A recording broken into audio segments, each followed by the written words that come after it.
Praise the Lord, brothers and sisters. This is the day that the Lord has made, and we shall rejoice and be glad in it. This message is for my Nigerian brothers and sisters. And like I said, most of the time, whenever I speak, it's very, very controversial. It's very, very provocative. But I have a reason I speak, because I want people to think. And this one is a quick one that I want to hit on, because I think there's a lot of hypocrisy and fakeness involved here. And it's about something that I have noticed that is going on, and let's go on it. A few days ago, a friend of mine called me, and he was telling me about something that happened to a guy over here. The guy married a Nigerian lady, and he thought it was going to be a great thing for his life. You're excited, you're happy, you've married, your dreams have come true, your vision is happening. But part two of that story ends with the man being deported from the United States. The woman goes to court, files a divorce, takes over the house, the cars, everything he has, and owns it like her own, brings another small boy, puts him in the house to live with her, and the man is in Nigeria.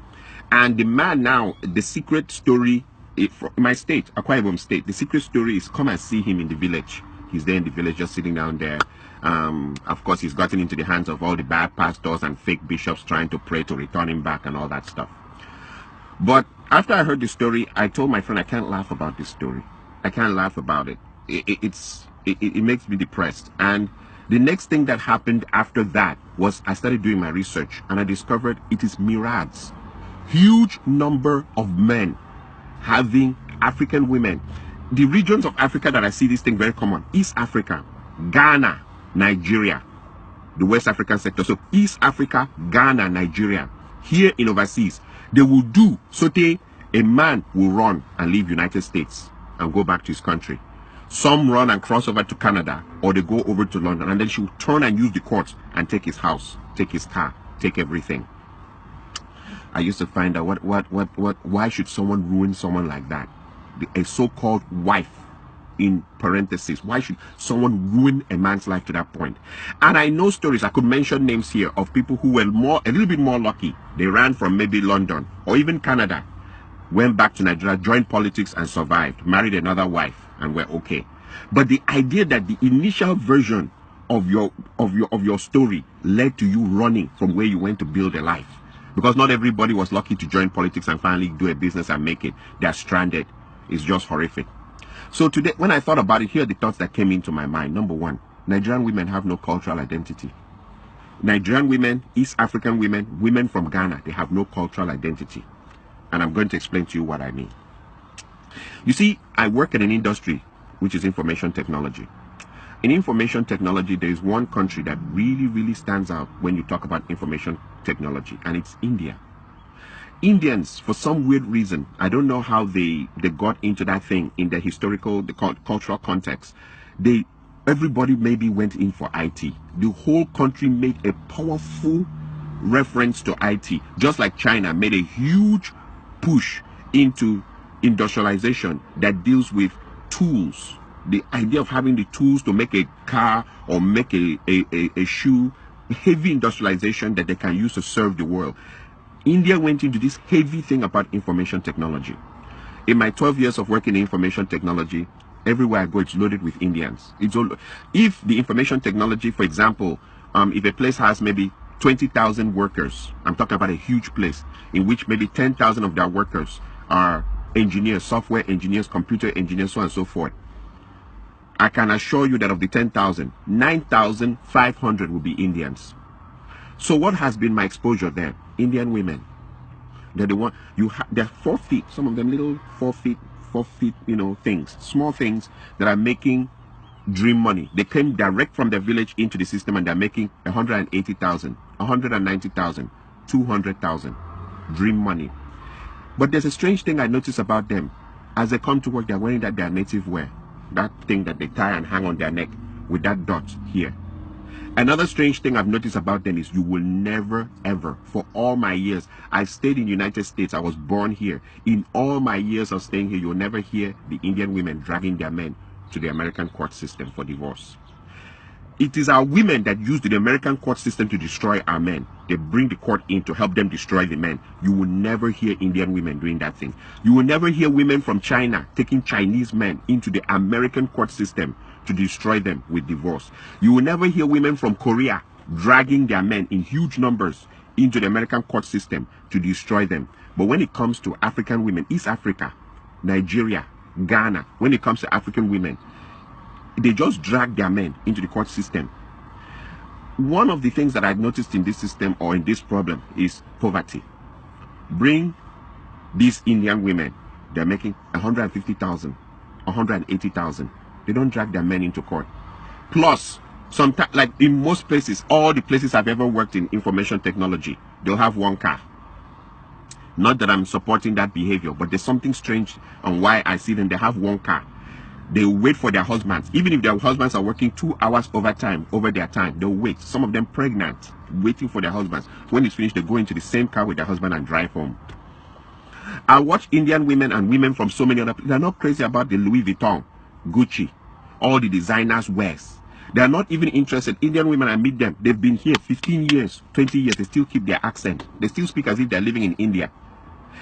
But when I meet our women, and our women, all that they have to do is just get to a level of where they're making 50,000, 60,000, 70,000 or 80,000 a year. I'm talking about small money. Small money. Immediately the marriage is in danger. And they change. They start bleaching. And they start talking, sure, yeah, sure, yeah, sure. Yeah, I went, oh my God, I went to New York. And I'm like, even I who was born here, I don't speak like that. I look at others like the Chinese. They can't speak English very well, you know, and their women may be driving very expensive cars that belong to their husbands. And I look at the Indian women who don't speak English very well, and they're not interested in changing their accent or their undertone. And they wear their native dress, that thing, and everything to work. I look at Korean women. I look at other women. They have this sense of cultural identity. African women do not have a sense of cultural identity whatsoever. Little money and the marriage is over. One thing I've discovered, a common trend, once the women make, they go, nurse, 80,000 is all they need to make. And suddenly your marriage is in danger. They want to call the shots. They want to be the ones that control everything. And if you don't like it like that, they'll bring in the American courts to destroy your life, to destroy everything around you. They will insult you, and I'm like, 80,000 is all that it takes for someone to change. Or 70,000, because most of them, even the 80,000 is overtime. They've worked themselves Sunday, Saturday, Saturday night, Sunday nights. They've worked themselves to death. That money that they make as overtime is what is now changing into something that they will destroy everything around them. You know, the part that I see also is that a lot of, and I remember whenever I make my videos, I refer to bitch-ass men. Bitch-ass men.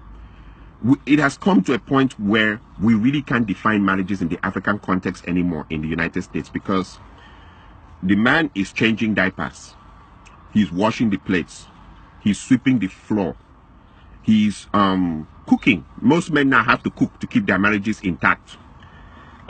He's picking the kids and dropping them. Like in what, like I've seen the experiences. I don't need to go far. I don't want to go to, you know, but the woman is shouting at them, where's the child's belt? Where's the child's socks? Where's the child's everything? And the women go around telling everybody, we are partners. There's nothing like head of the household. We are partners. Okay.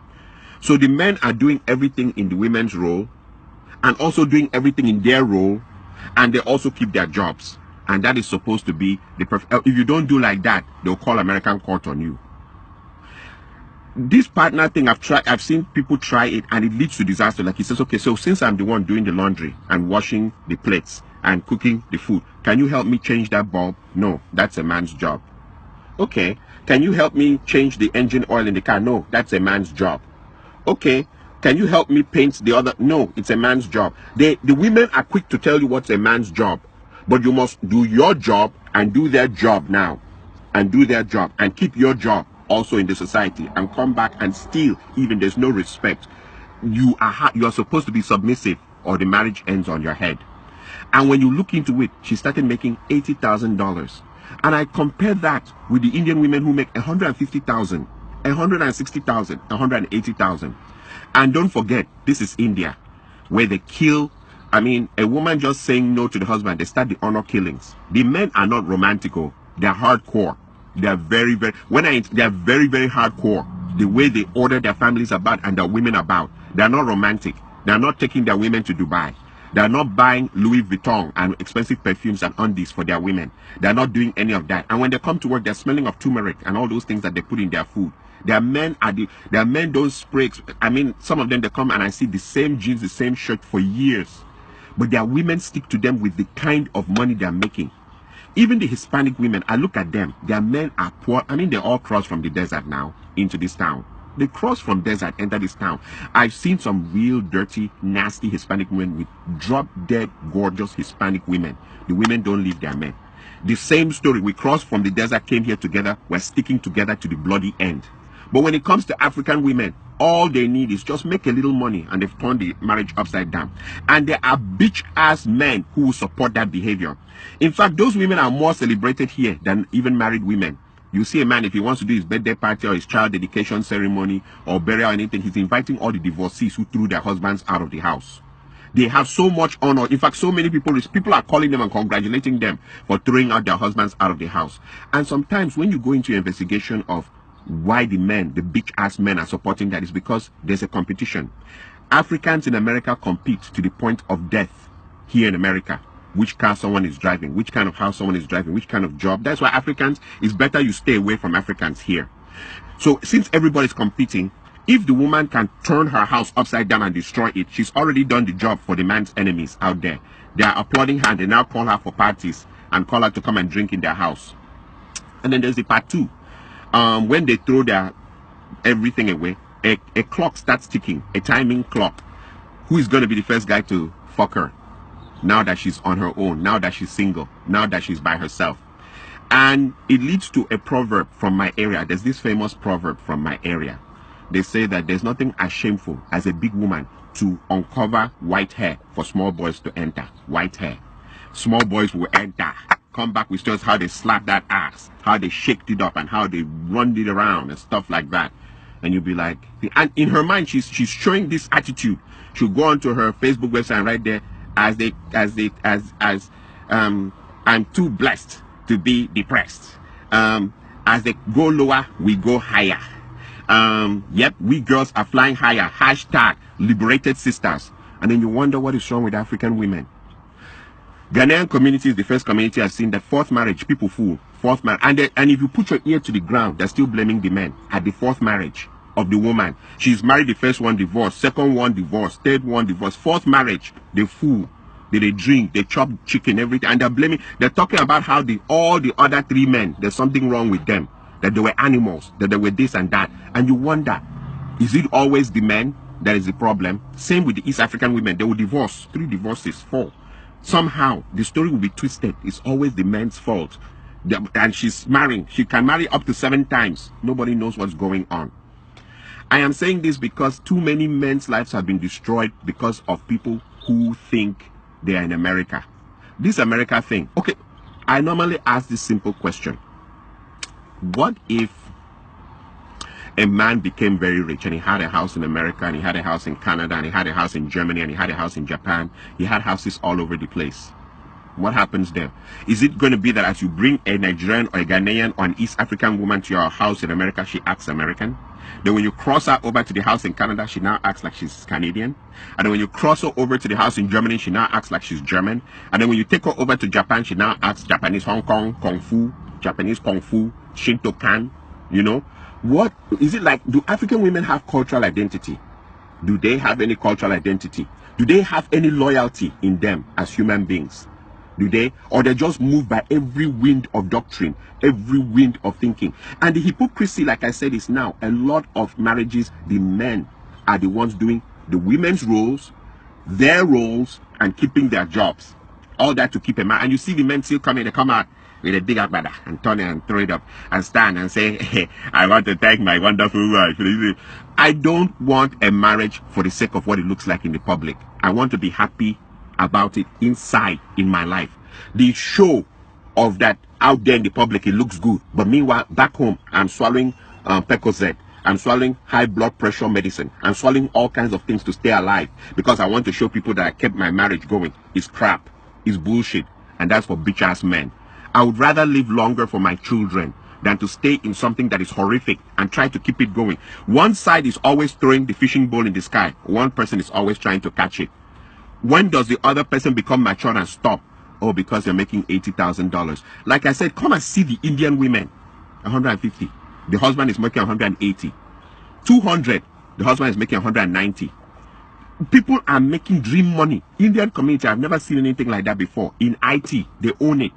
Google, Facebook, everywhere, they own it. And they're making killing money. Those guys hold cash, dream money, and their wives are not going crazy. You see their wives by their husbands all the time. The other final part I'll leave you with is I thank God for Trump. I thank God for Trump because Trump has defined what America truly is about.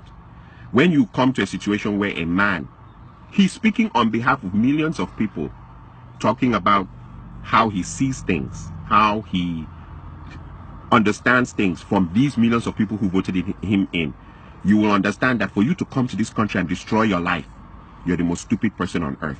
Trump make it clear that if you're a minority, we don't count you among people. And these are the owners of the land talking about that. If you're a minority, we don't count you.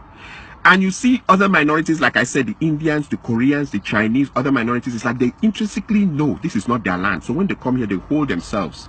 It's not something you need to break your family apart over. It's not something you need to go crazy about it. And you're 40 years old and you're now wearing mini and going back to the club. Nobody goes crazy except African women, Ghanaian, Nigerian, East African. They go crazy. They go crazy. And I'm glad Trump has told them it doesn't matter how you do. Sure. Oh, yeah. That we still don't count you as part of us. We don't. We know where you're from. And that it doesn't matter how much money you make here. It's because we let you stay here. And I'm glad that he has pointed it out and cleared it out and activated it. So that when you now take your husband or take your wife into that system that doesn't regard you as something and destroy everything, I glorify God. Because some people have wisdom and some people do not. And I also thank God for that the bitch-ass men who are rejoicing on how other men's demise, like they're rejoicing that other men were destroyed that way. You know, so that, you know, so because it has lowered the competition. Now I have won. I'm going up. He's coming down. That God will punish them. God will never.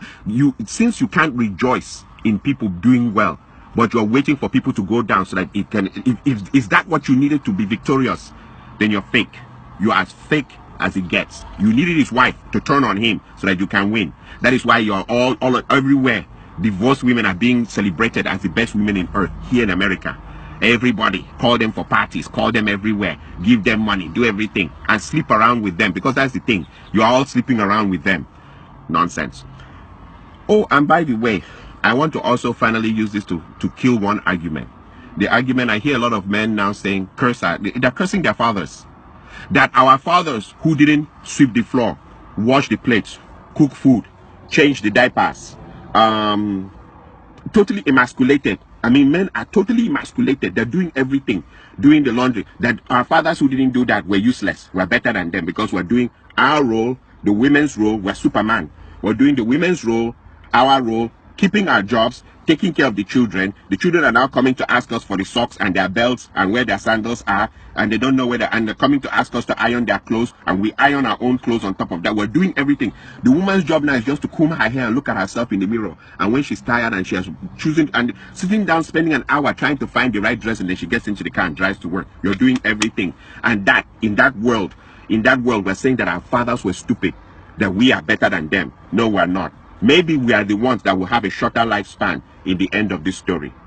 So you know what, I'll leave it at that. Like I said, I normally say very controversial things, and I speak for just a group of men, not all men though, because there's too many bitch ass men now, men who are not real. I know how the reaction will be here. You guys can come in and insult me and talk whatever you want to talk, but I've put my point down. African women have no cultural identity, and I think their background of poverty has made them that when they see small money, they lose control of themselves. Thank you.